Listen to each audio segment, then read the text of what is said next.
profissionais de saúde, estamos em mais um podcast e hoje a convidada, nefrologista, trabalha com medicina integrativa, nós vamos falar muito sobre isso também. Doutora Cristiane Gico, médica. Vou fazer uma breve apresentação e eu quero que você me corrija, doutora, por favor. Certo. Doutora Cristiane Gico, médica, mais de 20 anos, não parece, super jovem, especialista em clínica médica e nefrologia, que é um terror aí dos alunos. Eu quero saber se é isso mesmo, doutora. Trabalha no hospital de base aqui no Distrito Federal. E aí também professora em algumas universidades, é responsável pelo internato da Unieuro e dedica-se também pela medicina integrativa. Seja bem-vinda, e o consultório, tudo isso, né, doutora, com qualidade de vida? Obrigada. Primeiro, obrigado, né, Juliana, pelo convite da TraineLab. É um prazer estar aqui nesse podcast. É a primeira vez que eu venho num podcast, assim, para falar do meu trabalho, e estou muito feliz de poder falar do que eu gosto, do que eu faço, e poder ajudar outros profissionais de saúde, né, que também estão buscando conhecer, aprender com pessoas que já estão aí mais tempo na estrada. E essa troca, o network é muito importante, e é por isso que você está também nos cursos com a gente na TraineLab, não é isso, doutora? E tem aí um tema bem relevante dentro da especialidade, que é a nefrologia. E a nefro é o terror. Como é que tá a nefro aí com os seus alunos? Me conte dessa especialidade. Se você perguntar para qualquer estudante de medicina, você gosta da nefrologia? 99% vai falar que não. Se você perguntar para um residente hoje de medicina, você gosta de passar na unidade da nefro? 99% vai dizer que não. E aí a pergunta é por quê? Por que a nefrologia é um grande terror na medicina?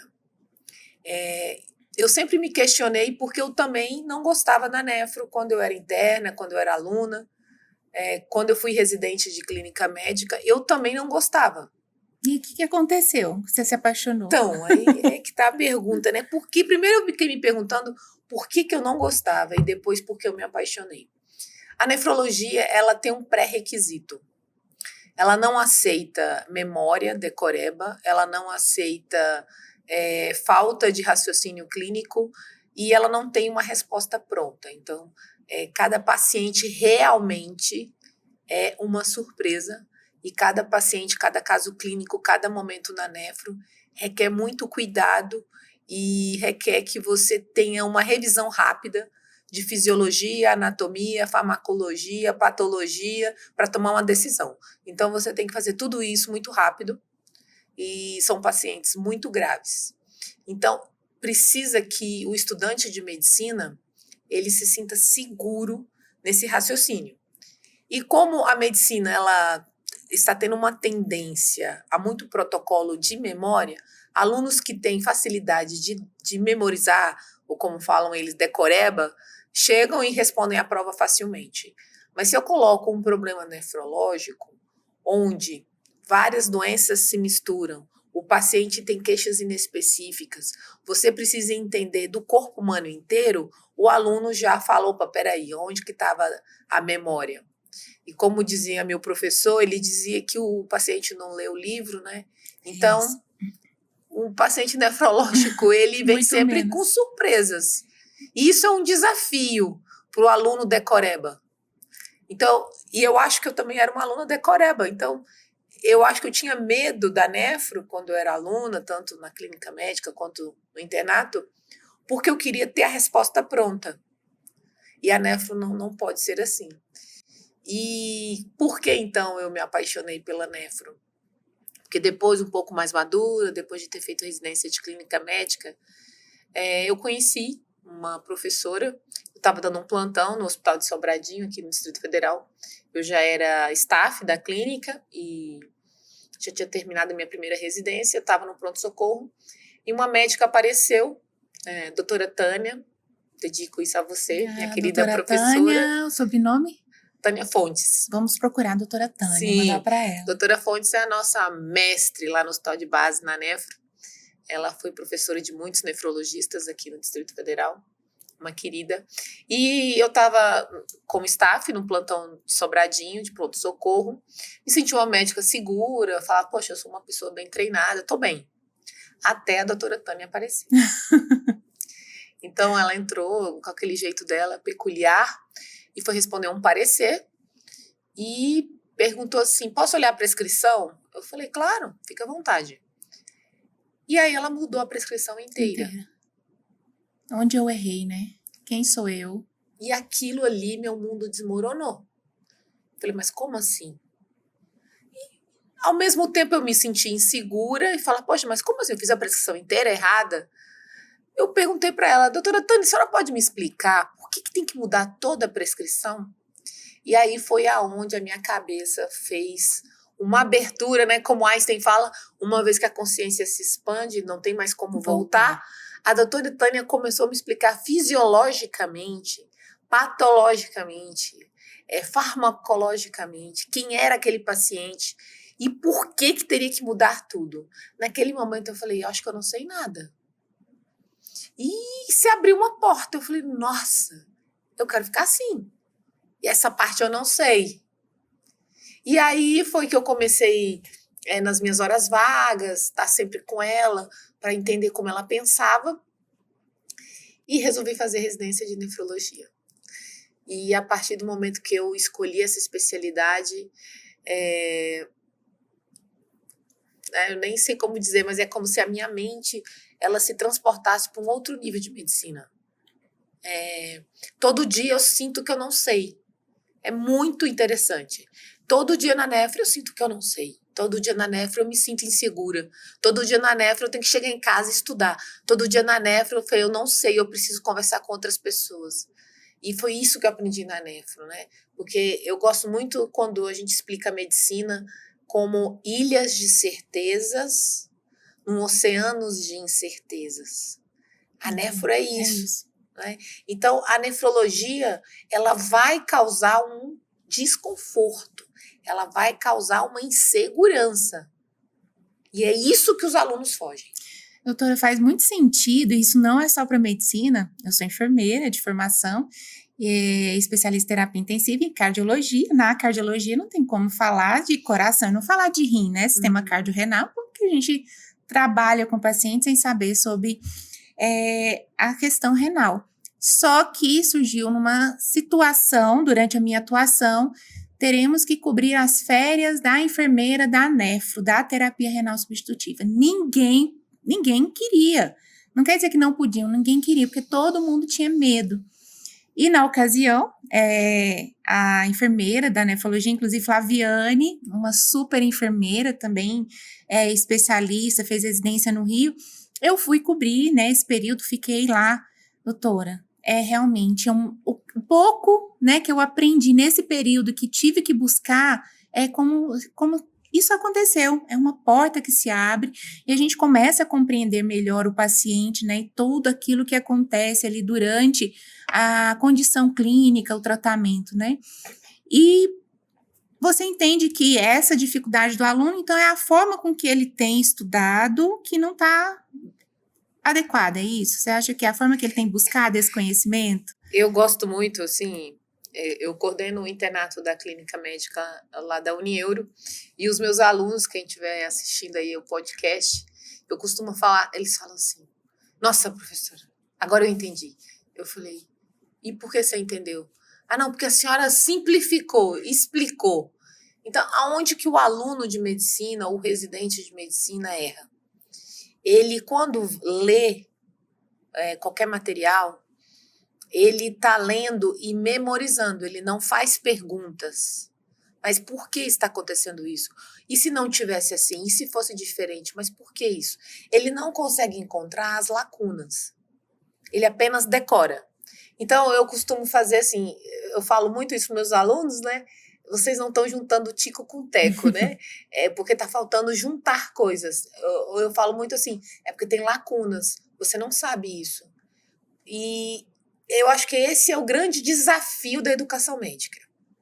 É que nada vai substituir a presença dos médicos mais experientes na vida dos alunos. Nunca isso será substituído. você pode colocar inteligência artificial para diminuir a decoreba, conseguir ler artigos mais rápidos, ter informações rápidas, mas Buscar as as referências, referências. Mas o médico mais maduro, com mais experiência, ele também vai estar usando inteligência artificial. Então, ele vai te passar o que não dá para ver necessariamente rápido, decorando. É o que a gente chama de feeling. É uma sensação, é algo que transpassa. Quando a gente entra na unidade e fala que aquele paciente Tem algo piorou, errado. tem alguma coisa errada, né? Tem algo errado. Tem algo errado. E isso é feeling mesmo.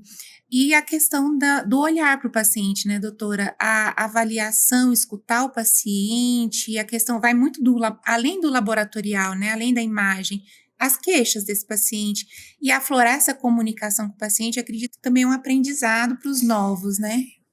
O desafio da medicina nosso é enorme, né? Eu acho que todas as universidades de medicina estão tendo essas dificuldades de como que a gente faz para o aluno realmente ter rapport, né? Ele conseguir entrar naquele campo daquele paciente e entender o que ele está querendo dizer.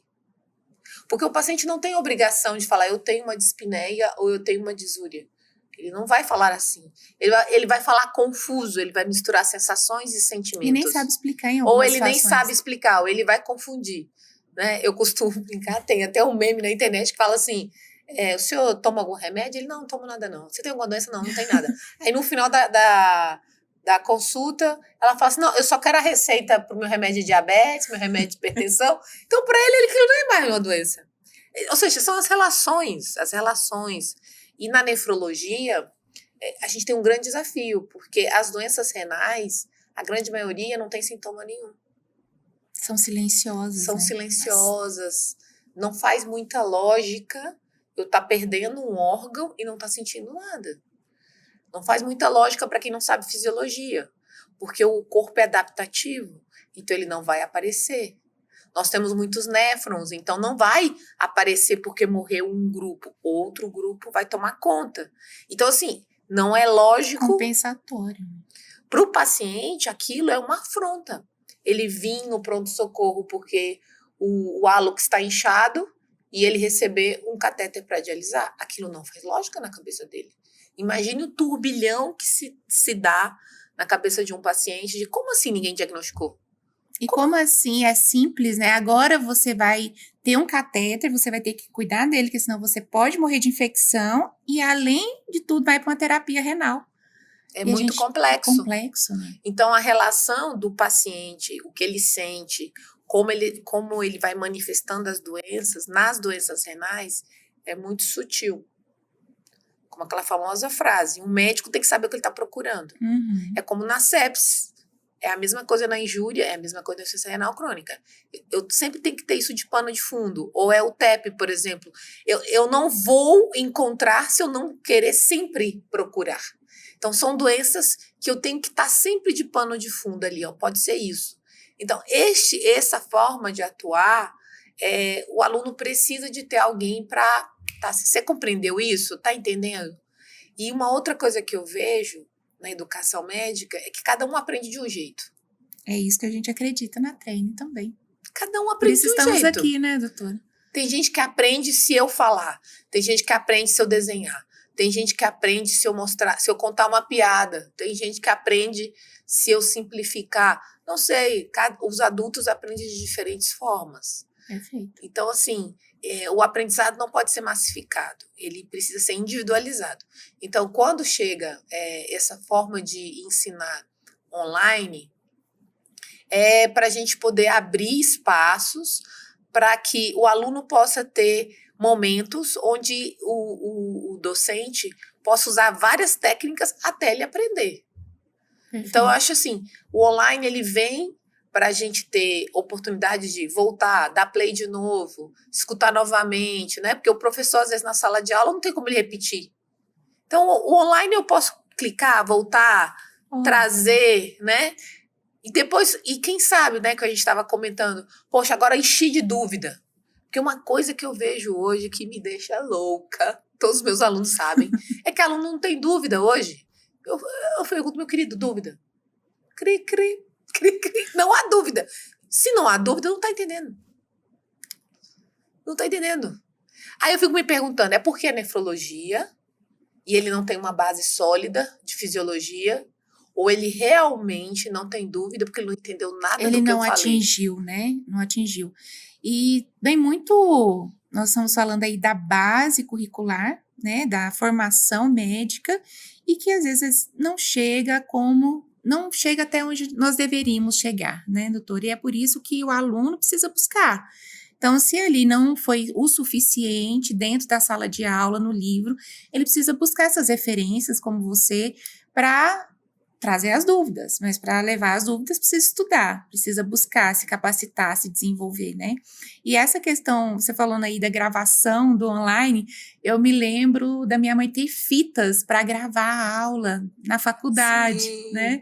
Porque não tinha a modalidade digital. Ali acabou, não tinha possibilidade de buscar o conhecimento como nós temos hoje. Sim. E conhecimento de qualidade, com pessoas que estão atuando, assim como vocês estão ali, com alunos, com o paciente, atuando nas instituições hospitalares, né? Dentro das questões renais, o que o paciente tem trazido para você de maior relevância no diagnóstico assertivo? Ah, doutor, eu fui em muitos médicos. Por incrível que pareça, hoje no Brasil, pouquíssimos médicos pedem creatinina. É um absurdo. Eles não pedem nem creatinina, que custa menos de R$1, e não pede um exame urinário simples, que custa centavos. Urina 1. Uma urina tipo 1. Então, a pessoa hoje, ela consegue pedir uma tomografia, ela pede um ecocardiograma, ela consegue dizer que o cara vai operar, mas ele não consegue pedir uma creatinina e um exame de urina simples. O que é isso? É falha na base. Uhum. É falha na educação básica. A medicina, ela precisa seguir etapas. Você não vai solicitar exames tecnológicos antes de você fazer olhar para o doente. O básico. Lá no internato, os meninos sabem que eu exijo o quê? História clínica simples. Simples. Eu não quero que vocês peçam exames. Eu não quero que vocês fiquem prescrevendo. Eu quero que vocês examinem o paciente, ouça, crie uma história sistematizada e me diga 5 hipóteses diagnósticas. Com o que você tem. Porque, que dados, né? Que dados você tem? Por quê? É como o Sherlock Holmes. O Sherlock Holmes, ele não tem uma ressonância ou uma gravação de tudo que ocorreu no crime. Ele não tem. O que ele faz primeiro? Primeiro, ele junta todas as pistas e pensa. Eu estou muito preocupada com a inteligência artificial se os alunos estão achando que vão parar de pensar, porque não vão. A inteligência artificial vai exigir mais pensar, mais reflexão, vai exigir mais do médico. Até para saber perguntar. Para saber perguntar e para saber quando ela te trouxer uma resposta, o que você faz com aquilo. Uhum. Porque, então, eu fico me perguntando por que nós estamos avançando nas doenças renais crônicas, né? Fico me perguntando por que os médicos não solicitam uma creatinina e um exame simples de urina.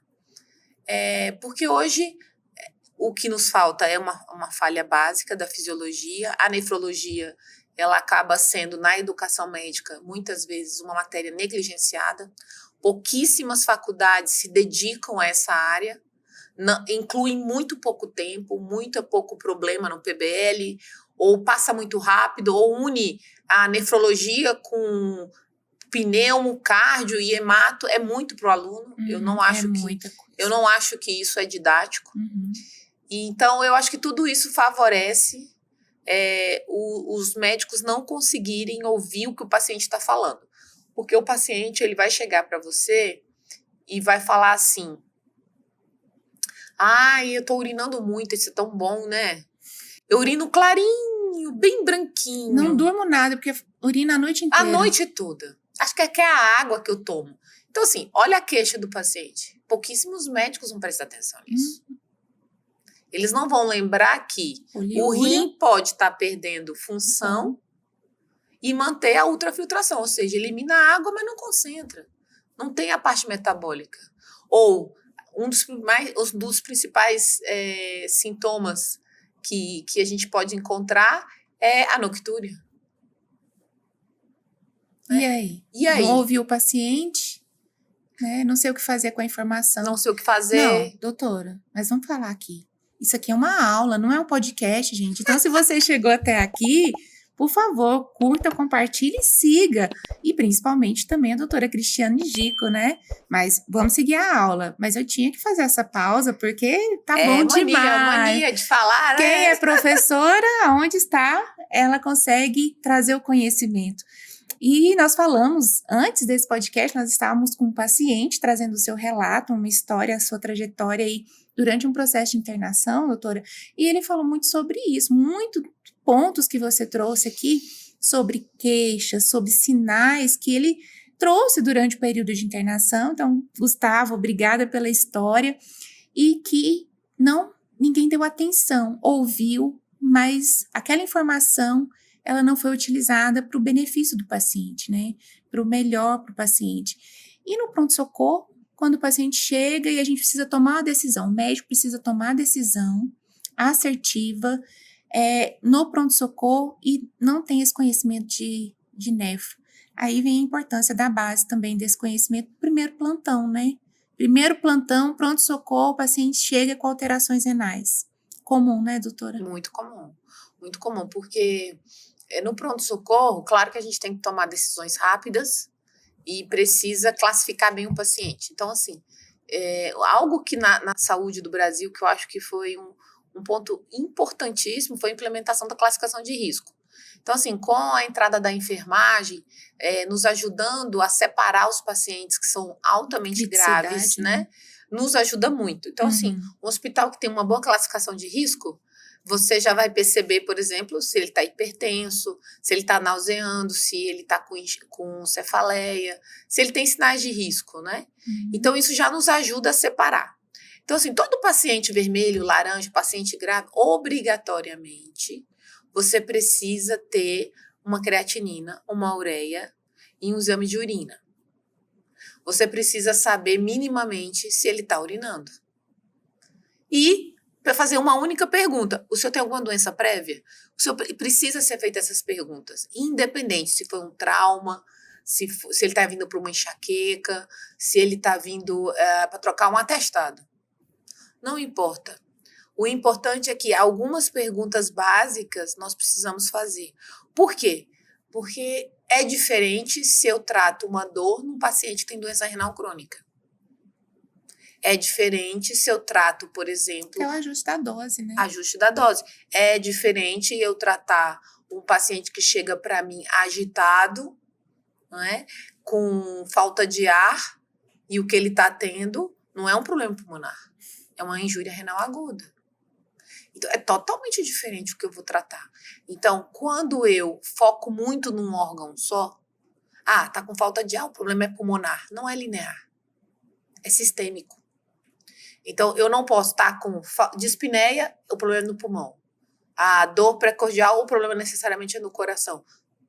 Quantos infartos, a dor é epigástrica.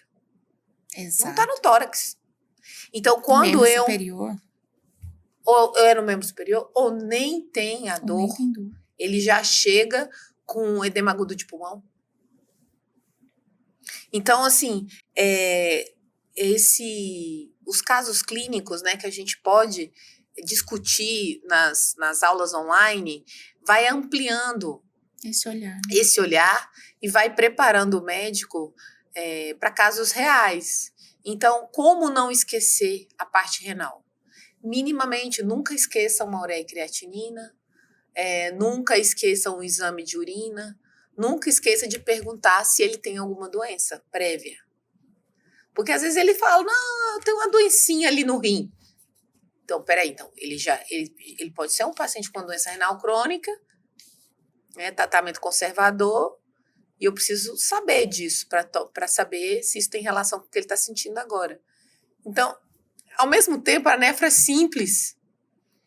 Mas parece que tudo que é simples é complexo na medicina. Parece que tudo que precisa menos tecnologia e mais raciocínio é o que menos se faz. Eu acho que é por isso que a medicina, desculpa falar isso, mas os pacientes têm uma percepção que está de má qualidade. Uhum. É o que eu ouço muito. Ah, doutora, não tem mais médico como antigamente. O médico da família. O médico né? da família, aquele médico que conhecia a gente. Eu acho que o que está se perdendo? Um é ouvir, 2 é dar atenção para o que o paciente fala, e 3 é raciocínio clínico. A pessoa já quer ir direto para o exame. Então, isso faz perder a qualidade, aumenta o número de erros.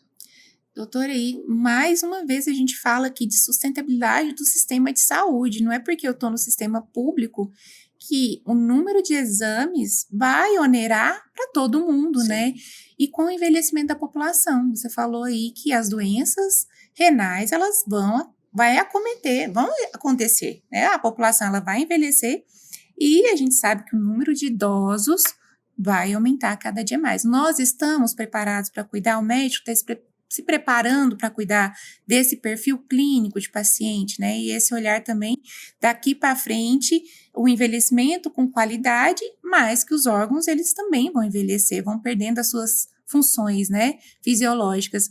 Para esse olhar aí para qualidade, a população envelhecendo com maior qualidade de vida, tem algum olhar de orientação da nefrologia e da medicina integrativa para esses pacientes ambulatoriais?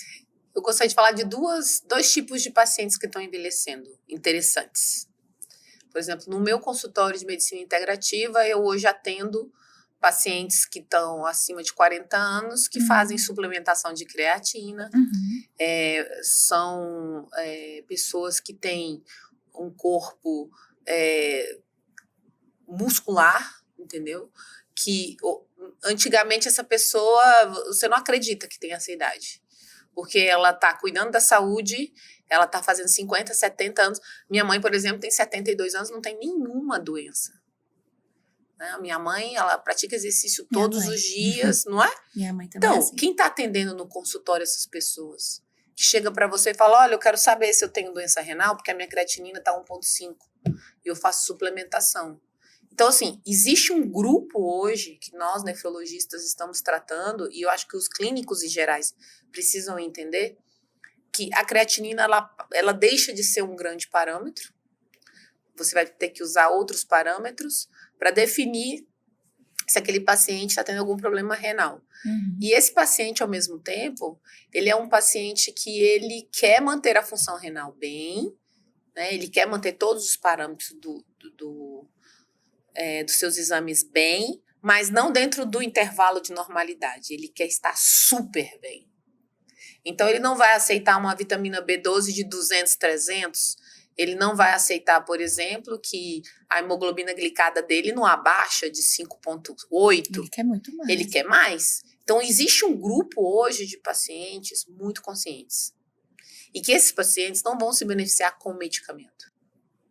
Eles vão se beneficiar se você entende de saúde.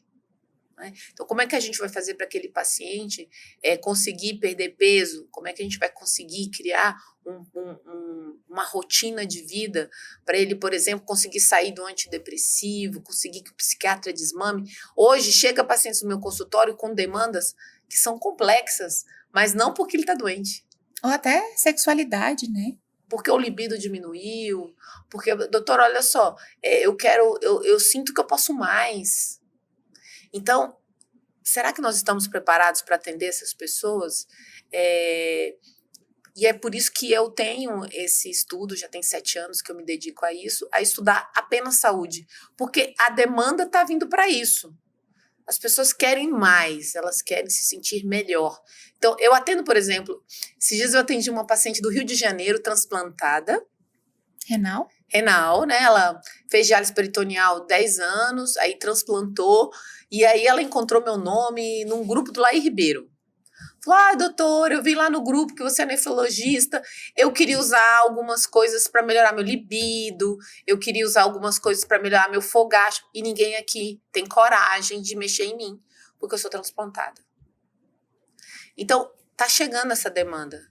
os desafios dos médicos vão ser esse, as pessoas não vão se contentar mais do tipo, você tem uma dor, você fica com ela mesmo, tá bom, É querido? crônica. É crônico. Não, você não tem mais libido, é a idade, é assim mesmo. É paliativo. É paliativo. Ninguém tá aceitando mais isso, porque as pessoas têm informações hoje à disposição. Então o paciente fala, não, doutor, não é não. Tem solução. Eu vi lá no Instagram do doutor fulano de tal, lá na internet, que tem solução. O senhor consegue? Então... Está atualizado para atender esses pacientes, né? E muitas vezes não tá. Esses dias, até eu queria que isso ficasse bem frisado, assim. Houve um vídeo infeliz dos nossos colegas da reumatologia falando assim, o que é mais picareta na medicina hoje? Eu acho que eu vi. Você viu esse vídeo? Eu acredito que eu vi. Eu assisti aquilo e eu falei, nossa, que vídeo infeliz. Porque não é que está sendo picaretagem. São 2 pontos. 1, o paciente quer mais. 2, os médicos não estão ocupando o seu lugar. Estão chamando de picaretagem. E olhando o paciente de forma integral, né? Tem que olhar o paciente de forma integral. integral. Se nós médicos queremos incluir o que os pacientes estão buscando, nós temos que estudar. Perfeito. Então, quando você está falando, isso é picaretagem, mas se o paciente está querendo, você é obrigado a fazer uma revisão bibliográfica do assunto. Porque ele vai chegar falando sobre isso. Então, não adianta mais fazer esse tipo de vídeo dizendo que a medicina está picareta. Não, dizer profissional picareta em todos os lados, de todos os lances. Especialidades ou atividades, né? Que os pacientes querem mais. E hoje, o paciente vai e olha no Instagram que uma pessoa teve um resultado com um suplemento ou com uma terapia, e ele quer falar, doutor, e aí? Me explica mais. Ele não vai aceitar, não, isso é picaretagem, não. Não, isso não é para você. Mas por que não é, né? Mas por que não é? Então, esse é um grupo muito seleto, muito exigente, que é os pacientes 40 a mais, que não aceitam mais esses tratamentos sem resultados. Eles não aceitam, não querem, e você vai ter que se virar nos 30, sabe? Para atendê-los, para conseguir levar eles a uma saúde que eles almejam. 40, 60, 50, 60, 70 80, e 80 90. Mais, né? Eu tenho um paciente de quase 80 anos que tem vida sexual ativa, viaja, não toma medicamentos, ele tem sonhos, projetos, se casou agora, e aí? Você vai oferecer só um medicamento de hipertensão para ele? Não tem como, cara. Então, esse grupo dos 40 a mais, quando ele olha, por exemplo, uma Cláudia Raia, que fala assim, gente, uma mulher de 50 hoje era uma mulher de 30 no ano passado. A Cláudia Raia aí ficando grávida na faixa etária, né, mais idosa. Essa é um público altamente exigente, que é a nossa realidade. Então, assim, hoje a gente tem que lidar com isso, tem que saber sobre suplementos, precisa entender sobre todos esses assuntos, porque esse público quer isso. E a outra parte, que é a parte que mais me preocupa, que é a parte que eu vejo no hospital de base, né, só em crescimento, filas, que são os pacientes obesos, diabéticos, hipertensos, que não tiveram acesso a uma medicina de qualidade, multidisciplinar, né? A atenção primária não conseguiu fazer a cobertura completa, né? Tendo a enfermeira, o preparador físico, a nutricionista, a psicóloga, ele não teve acesso a isso, ele recebeu apenas medicamentos, e aí ele já está assim, num envelhecimento precoce, ele já chega aos 60, 65, 70 anos com uma polifarmácia, né? Já perdeu a função renal, ele já está cardiopata, ele já está onerando o sistema, né? Porque ele não teve acesso a essa mudança de estilo de vida, ele não teve esse suporte para combater essas doenças crônicas no começo.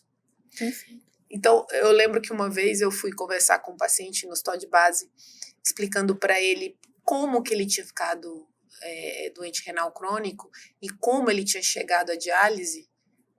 Ele começou a chorar, ele falou, ninguém nunca me explicou assim.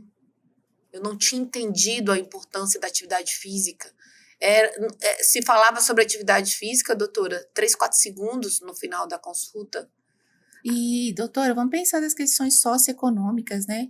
Às vezes a pessoa tem uma atividade que já sobrecarrega, né? Já é cansativa, e uma alimentação desregrada, e aí não para fazer uma atividade física de forma adequada também, né? Questões alimentares, sociais, o nosso Brasil tão diverso, né, também. Eu admiro muito o projeto das PECs desses aparelhos que a gente foi colocado há uns anos atrás em Brasília, né? Mas a pergunta nós não estamos vendo isso ser utilizado com frequência. Nós não crescemos na atenção primária a ponto de ofertar para todos nutrição, preparador físico, psicólogo, enfermeiros que consigam fazer o cuidado contínuo. Sem isso, a doença renal crônica ela vai só aumentar. A linha de cuidado do renal, ela tem que ser investida na causa. Na causa. E aí, o que acontece? Quantos alunos de medicina saem da universidade sabendo falar de alimentação, atividade física, cuidado, gerenciamento de estresse, rotina? Eu não aprendi isso na universidade. Eu tive que buscar, eu tive que procurar sobre esses assuntos, né? A consulta praticamente é repetir a receita de hipertensão, a receita de diabetes, isso. E é isso que é a diferença do profissional, que se destaca, que está fazendo a diferença na vida das pessoas, que eu acho que é isso que é o sucesso, né, doutora? Quantas pessoas você conseguiu fazer uma intervenção adequada? Quantas vidas você impactou, né? Quantas famílias e até na produtividade do nosso país. Aquela pessoa, ela poderia ser produtiva, estar trabalhando, não, ela está numa máquina, né? Ela está dialisando ali 3 vezes na semana. E você falou de uma paciente renal, né? De uma transplantada. E aí eu quero falar sobre paciente já adoeceu. Mesmo com uma terapia renal substitutiva, é possível uma qualidade de vida? Como que a equipe multidisciplinar tem um papel ali para trazer, dentro da condição desse paciente, já é um renal crônico, em terapia, um manejo para que esse paciente tenha aí, como a sua paciente transplantada, uma qualidade de vida? Existe essa palavra, qualidade de vida? Tá certo falar qualidade de vida? O que é qualidade, né? Qualidade de vida, né? Eu sou uma apaixonada pela diálise peritoneal, né? Sou uma apaixonada. E é muito lindo você ver um paciente transplantado. É muito lindo. É muito, muito gratificante mesmo, né? vê-lo poder viajar com mais frequência, nadar, tomar água dele. É muito gratificante. Nós temos pacientes em hemodiálise, principalmente diálise mais de qualidade, que possam ser feitas mais diárias, ou hemodiálise, existe hoje já hemodiálise feita em casa, né? As pessoas. Então, assim, eu costumo falar que existe muita vida após a terapia renal substitutiva. Muita vida. Desde que a sua equipe seja multidisciplinar. E que a sua equipe busque isso. Né? Busque tratar o todo, não só dialisar, mas tratar sinais e sintomas e levar o paciente a uma qualidade de vida mesmo. E aí, o que é qualidade de vida? Você tem que se importar se ele está dormindo, você tem que se importar se ele está feliz, você tem que se importar com o emocional dele, você tem que gastar um tempo da consulta falando de atividade física. Você, médico, tem que ficar falando da dieta, não é só a nutricionista. Né? Você tem que ter uma enfermeira junto com você para a gente fazer um plano de ligar. A gente está fazendo muito. Um follow-up, né? A gente está fazendo muito lá no hospital de base, ligações para os pacientes. Como é que você está? Entra em contato comigo. Então, aquela enfermeira cuidadora mesmo, que domina o assunto, cuida do paciente. Então, assim, qual é o resultado de um paciente desse que vem na sua consulta? É outro. Feliz. Chega contando piada, não parece nem consulta. Tem horas assim que a gente se diverte horrores. A última coisa que a gente fala é de exame, porque ele está tão bem, ele está tão feliz. Então, existe vida na terapia renal substitutiva. Vai depender da equipe que está cuidando de você e dos objetivos. O que a gente vê muito é assim, vai lá, só dialisa e vai embora. Aí isso não vai dar certo. Aí não vai ficar legal. Se ele não tiver a nutricionista realmente trabalhando para ele se adaptar com dietas criativas, com sugestões interessantes, não só cortando as coisas, né? Realmente fazendo uma nutrição, deixando esse paciente nutrido, que um dos principais problemas hoje na doença renal crônica é a desnutrição, a sarcopenia, a perda muscular. Né? Se você perde músculo, você perde vida. E o renal crônico, ele perde muita vida, porque ele perde muito músculo. Porque a gente não faz atividade física. Algumas clínicas fazem atividade física durante a hemodiálise, então ele ganha massa muscular. Uhum. A diálise peritoneal, a gente está buscando uma parceria com a Universidade Católica para a gente trazer exercício físico para os nossos pacientes. Então, outro ponto, por exemplo, não é só cortar alimento no renal crônico. O nutricionista precisa entender de modulação intestinal, precisa entender de suplementação, precisa entender de como que o paciente vai ter a relação intestino e rim, massa muscular. Então, hoje o conhecimento da nutrição, né, tem um grande movimento que fala que comida é medicina, né? Comida é medicamento. Então, hoje tem várias pesquisas com suplementações melhorando a vida do renal crônico. Então, o nutricionista está tendo que estudar muito, porque a nutrição na doença renal cresceu bastante. Hoje a gente teve uma aula com a nutróloga, a doutora Joane, lá no base, foi maravilhosa. É maravilhosa. Não é? Deixa a doutora Joane. Doutora Joane, minha amiga, foi minha R4. Querida, uma pessoa querida, incrível, falando só de quê? De NAD, falando de probiótico, falando de sarcopenia, falando de hormônios no renal crônico. Ela mostrou vários artigos falando de testosterona, que ela falou, olha, não está terminado, mas abrem o olho, a gente precisa falar de hormônios em renal crônico. Então, assim, a medicina está crescendo, e os alunos ainda estão tentando entender o que é creatinina. Ou anatomia, né? Ou anatomia. Então, olha o mundo que espera esse aluno. Né? Olha o mundo diverso que espera esse médico. Então, assim, quando você começa a falar aquilo é picaretagem, aquilo é charlatanismo, você está perdendo a chance de abrir portas novas, de surfar numa onda que está chegando aí com tudo. Porque hoje um médico fala, isso é picaretagem. O paciente vai lá, vê 20 médicos falando. E ele vai buscar. Ele vai falar, mas você fala que é picaretagem? Eu tô vendo 20 médicos falando. Eu vou lá saber qual é. Eu vou saber qual é.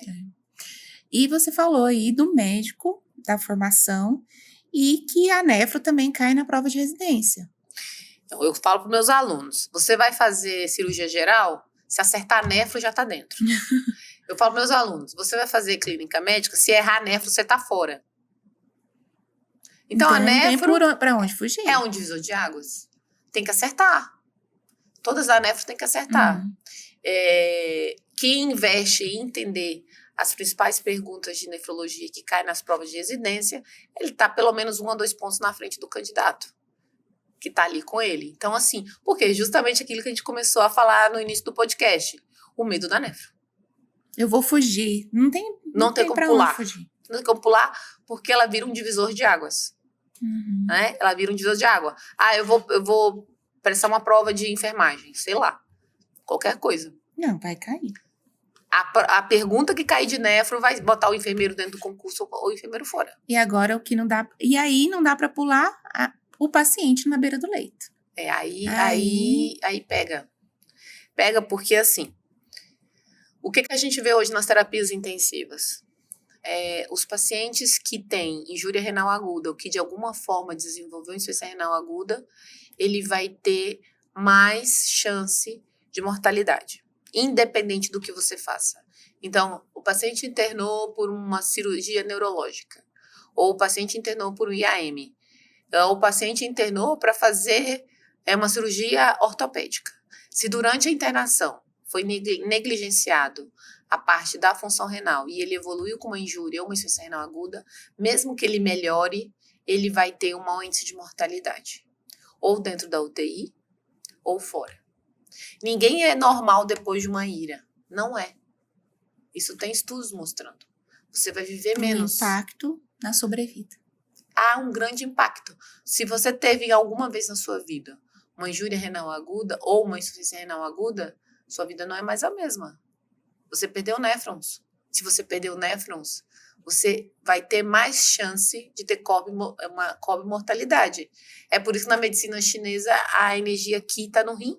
Uhum. Por que os chineses dão tanto valor a tudo relacionado ao rim? Falou muito sobre isso na medicina. A energia Qi, a energia da vida está no rim. Por quê? Porque os chineses já sabiam há 6.000 anos que esse é um órgão extremamente importante. Por que quando a gente fala, nossa, na UTI, está começando a falhar os rins, a pessoa vai morrer? Não é assim que os pacientes falam? O paciente já fala, tá na máquina. Tá na máquina, vai morrer. Porque se o rim tá falhando, vai morrer. Intuitivamente, né, a comunidade, o conhecimento é lógico. O rim é tão importante, ele é tão importante e ele é tão forte, né?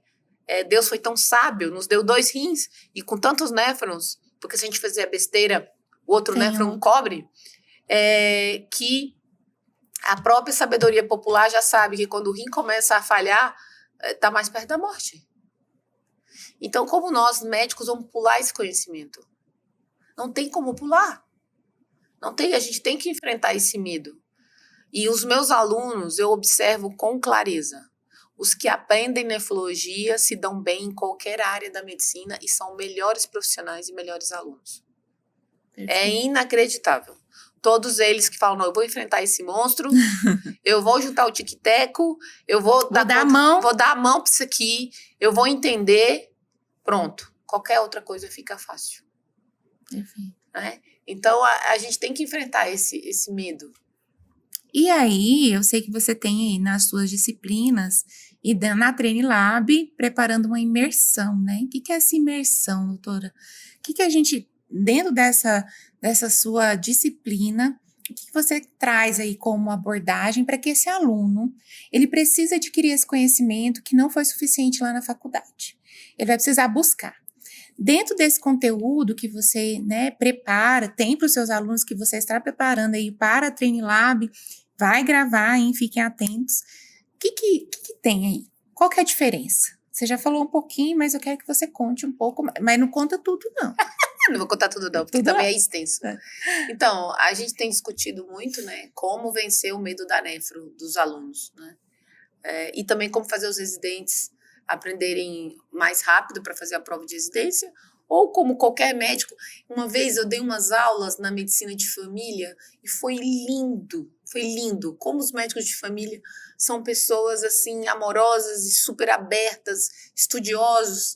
E esses dias eu recebi uma ligação, porque no final da minha aula eu sempre deixava meu telefone e falava, olha, vamos matriciar aí, se vocês tiverem dúvida me liga. Então, ela me ligou, essa médica de família, e falou assim, você não vai lembrar de mim, tem muitos anos, mas eu lembro da sua aula. E eu vi o que você me falou. E eu queria saber, tá certo, olha isso aqui. E estava certo. Era uma glomerulopatia, ela fez o diagnóstico correto, ajudei ela a chegar ao nefrologista, eu espero que o paciente dela esteja bem. Então, olha a importância de médicos de família fazer um curso desse. Né? Ela salvou aquele paciente. Porque quantos nefrologistas hoje em Brasília podem atender um paciente de primeira? É raro, nós não somos muitos. Não, e no país tão diverso, e né? Imagine no país, né? Brasília já tem assim, uma qualidade boa de número de médicos. Imagina Nordeste, o Norte, cidades menores. Então, se eu faço um curso desse, pelo menos eu sei identificar. Então, a nossa ideia é que a gente faça aulas simples, sintéticas, da base, e que a gente traga para raciocínio clínico. É isso. Muito bom. Então, a imersão é isso. Então, por exemplo, eu tenho um caso clínico ali, uma realidade, um caso ali. O que a gente vai fazer? A gente vai dissecar aquele caso. Em que sentido? Para responder isso, eu tenho que entender o que é uma creatinina. Realmente, a gente vai fazer básico. Então, o que é uma creatinina? Modulado passo a passo. Passo a passo, mas voltado para aquele caso clínico. Então, é como se, eu costumo falar isso, que é como se eu ensinasse para as pessoas como eu estou pensando. Então, primeiro... Fazer uma conexão. É, uma conexão. Eu vou mostrar como é que a minha cabeça fez para chegar àquela tomada de decisão. Por quê? Quando a gente vê, como eu vejo a doutora Tânia, por exemplo, arrasando nos diagnósticos dela lá no hospital de base, eu fico assim, mas como é que ela pensou nisso? De onde ela Como é que ela tirou? chegou nesse Como ela raciocínio? juntou isso? Acho que isso foi o grande segredo para eu ter aprendido muita coisa com ela. É como você chega. Claro que às vezes eu digo que ela tem uma conexão com Deus e vem A uma inspiração. luz. Eu falo, de onde você tirou? Ela falou, não sei, veio. Então, mas existe um raciocínio na cabeça dela, ela junta algumas coisas. E com todos esses anos, eu acho que é isso que eu queria passar. É que o aluno entendesse o que tá se passando na minha cabeça de especialista, né? E eu entregasse isso pronto. Chega para a Para que prática, ele mas chegue para a prática mais seguro. Eu vejo muitos alunos meus que me acompanham, discutem alguns casos, eles falam, prof do céu, chegou lá na prova, fiz do jeito que a senhora falou, pintei de amarelinho, coloquei os sinais e os sintomas, cheguei ao diagnóstico, eu falei, tá vendo? É possível. Então, eu acho que é isso que o especialista tem que fazer hoje, é para ensinar. Ele tem que trazer o passo a passo de como ele pensou, e não trazer o conteúdo em si. o que tá só lá no livro, né? Que é porque importante, mas... tem muitos cursinhos maravilhosos de conteúdo. Uhum. Mas como é que eu faço com aquilo para atender? Para a tomada de decisão? Eu acho que isso que ainda não tem. Eu não vejo tão fácil. Na Train Lab agora, com o Train- especialista. Então, por isso que eu vim para Train Lab. Pronto. Gente, ter o acesso a um especialista que está na prática clínica, tem acesso aí a pacientes que estão em terapia renal e os que estão buscando a melhor saúde, né? A melhor performance para a vida e trazendo esse conteúdo riquíssimo. Gente, não tem como perder, doutora. E aquela nossa ideia, né? Incrível. Depois que a pessoa adquirir os módulos, a gente realizar os plantões de dúvida, que eu acho isso super importante. Os plantões de dúvida e, por exemplo, alguns encontros só de caso clínico. É isso. Onde Esse é o caminho, né? Onde a gente junta o tico com o teco, que eu falo para meus alunos. Tem que juntar o tico com o teco, meus queridos. Porque precisa raciocinar, precisa pensar.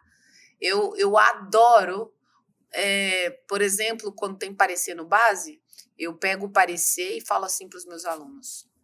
Lê só o cabeçalho, só assim, nome, idade, onde nasceu, o que fez, e me fala assim que pós-diagnóstico.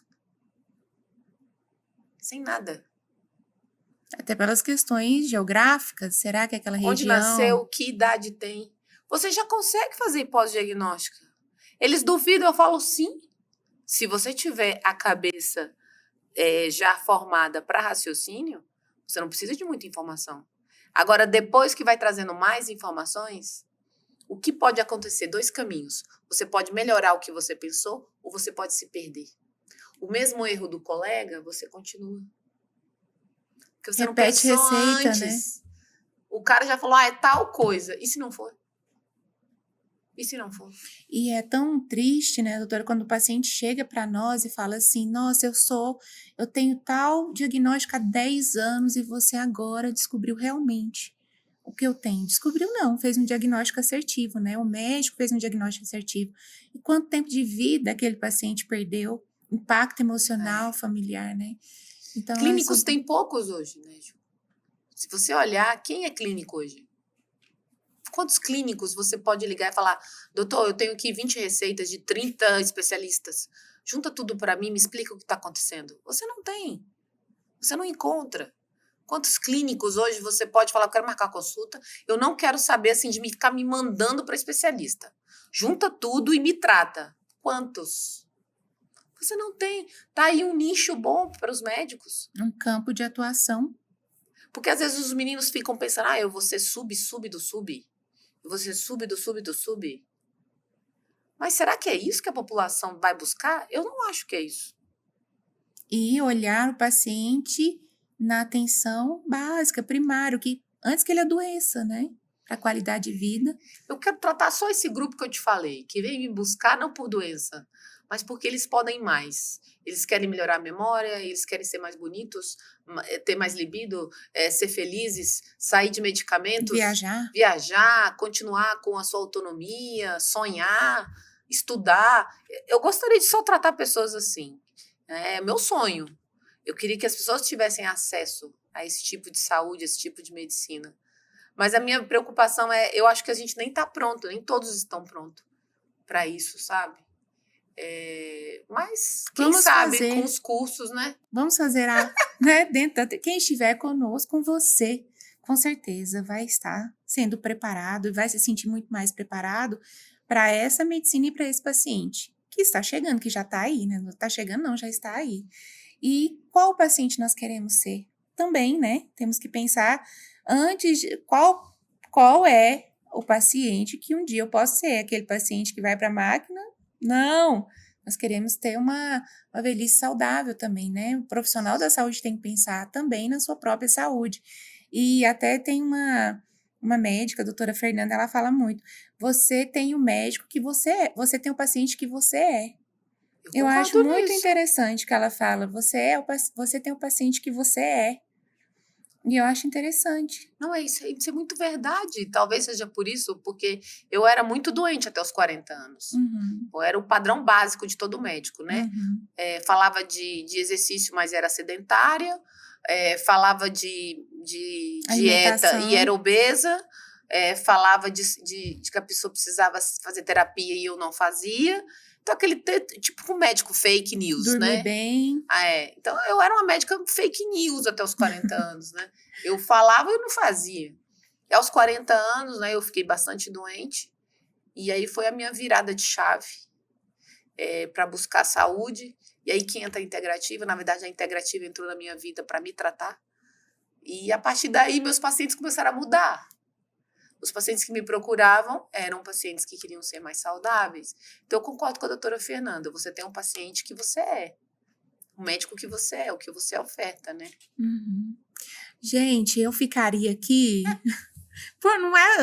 não são horas, por dias conversando. E você vai ter acesso aí, com certeza, à doutora Cristiane nos cursos online, nos cursos presenciais, nas mentorias, nos congressos, né, doutora, workshops. Então, fiquem atentos aí a o cronograma. Doutora, nenhum convite nós vamos deixá-la de fora. Ela pode se preparar. Doutora, quem está assistindo como paciente, como profissional, direcionar os pacientes para você, além dos cursos, né? E onde o paciente pode te encontrar hoje?